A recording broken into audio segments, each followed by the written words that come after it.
Alright, so in this video I'm going to show you guys how I wired my light bar so that it won't have power all the time and it won't run my battery dead when my truck sits for a little while. It's not a bad wiring harness that they sent or anything like that. It's just, you know, somebody that is a little bit OCD or, you know, likes to do stuff a very meticulous way might do this. And really it's just an easy fix, but I'll go through and show you what kind of light bar I got and how I wired it up and where I put my switch inside my truck and how it's been running for the past 2 months now. So hold tight.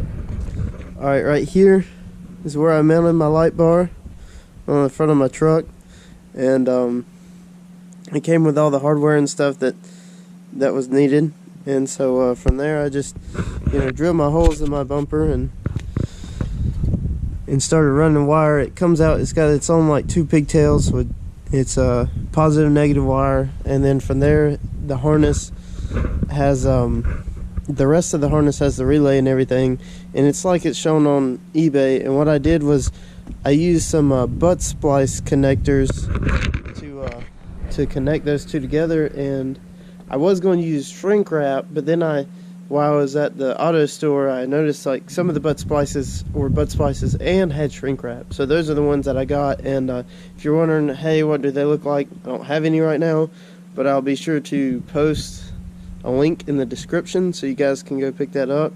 And really they're easy because you just stick one in and then the other one, and then crimp them, and then just take a cigarette lighter and melt them. It's nothing fancy. Some people have a fancy tool, but hey, if it works, it works. But that way they're not only do you ensure that they have a good connection so they won't short when your light's on, it won't sit there and flutter if you hit a bump or anything going down the road or you're on the trail, or even on the farm, you know. And by using the shrink wrap, then it's watertight, so you don't have to worry about any condensation or anything like that getting in there.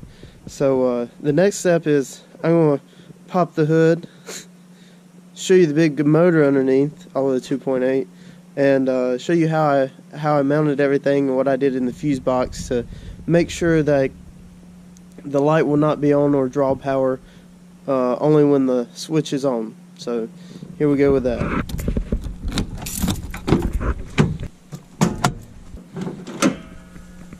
Alrighty, starting with the relay.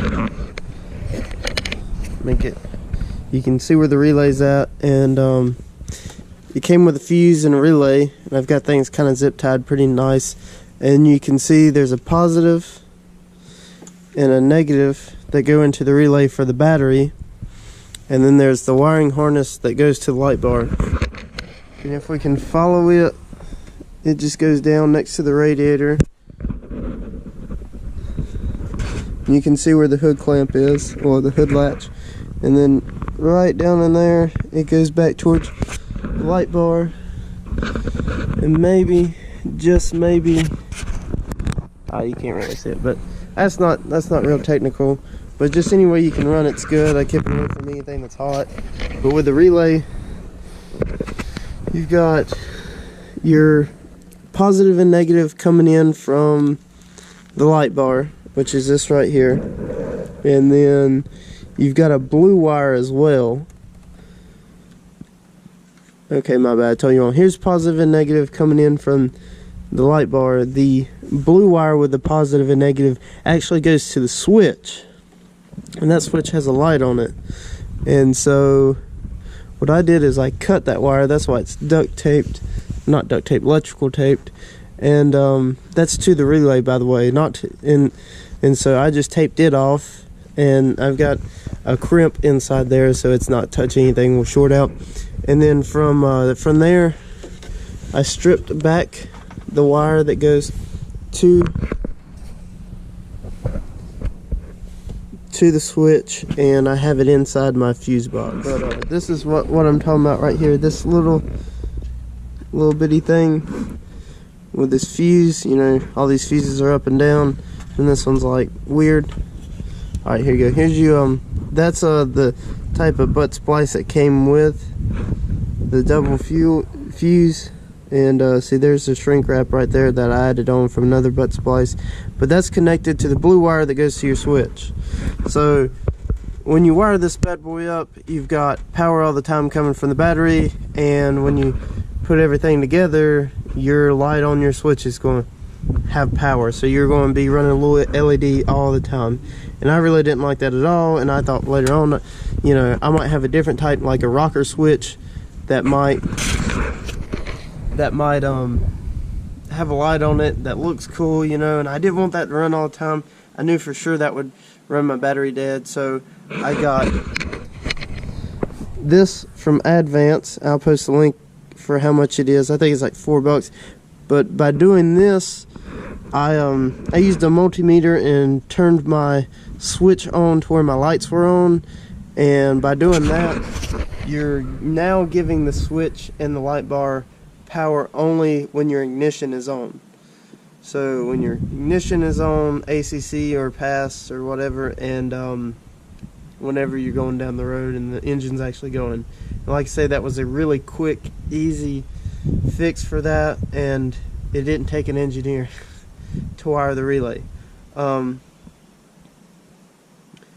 I would do this personally no matter what, just because you don't want it to have power all the time.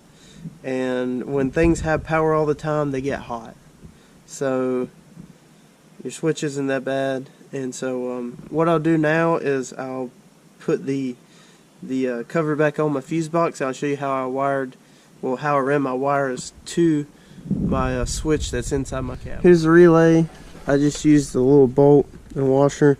Hold it on there. Everything's tight. Here's my wire.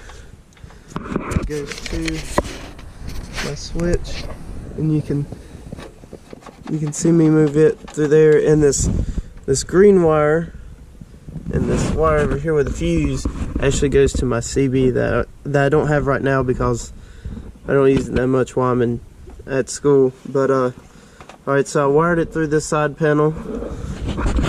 Wrap around here. Yeah, I know my truck's dirty. Gets used a lot. Here's the rest of my wires, and you can see where they come through. I just ran it down through here. Then bear with me, y'all. Up under here, which is where my steering is. And then you can see them kinda once again. But either way, I just ran it out the side of my column where my steering wheel is. And here's my switch. And I'll show you real quick. Let me get my keys out. There's my other power cords, and then my cord for my not my speaker, but my PA system that I put in.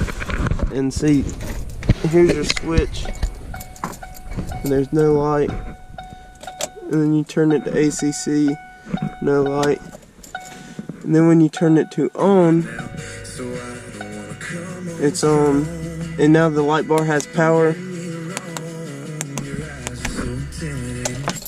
You turn it off and it doesn't have power. So that's what I did. And most of the wiring harnesses that I saw that came with the light bars on Amazon were like that, and they're good wiring harnesses. That's just something I wanted to do that would make me feel better at the end of the day. And I wouldn't go to Advance or anywhere like that and pay the price for those light bars, because that's just ridiculous. I mean, the ones on Amazon are great, and I'll post a picture at the end of the video of what mine looks like at night, and I really like it. I wouldn't. I mean, for $40, I think most of them are. I mean, I don't know how much mine is because mine was a gift, but for $40, you get a light bar, everything you need, hardware wise. For $4 more, you get the fuse, the double fuse mount, so it's only on when your key's on, and then splices and maybe some tape or some stuff like that. I'd say you might be in $45. I mean, that's not bad at all, especially when some of these light bars are like, you know, $80, and it's one row of LEDs, and it's just like, that's all you get. I mean, that's a rip. They're not that hard to manufacture anymore. I mean, come on, it's 2019. But with mine, we'll talk real quick. Mine has the 4 floods on the end, and then the rest are high beams and 24 inch. So that's all I wanted. It's just something small. And I mean, you can get 52 inch kits to go above your cab. The mounting's a little bit different. You have to run it down the side panel of your windshield, but they're still really good, and you can wire them up the same way. In fact, some of them, the fancier kits, they're wireless, so you don't even have to worry about that. You just put your responder next to your battery, wire up the power, and then make sure your remote has a battery in it, and then there you go. So, but I hope this video was useful to you guys. I haven't made any videos lately because I've been busy with school and my senior design project, and so yeah, life's been busy. So I hope this helps, and you know, helps you sleep a little bit better at night, that you won't run your battery dead, and you enjoy your light bar more. Have a good one, guys.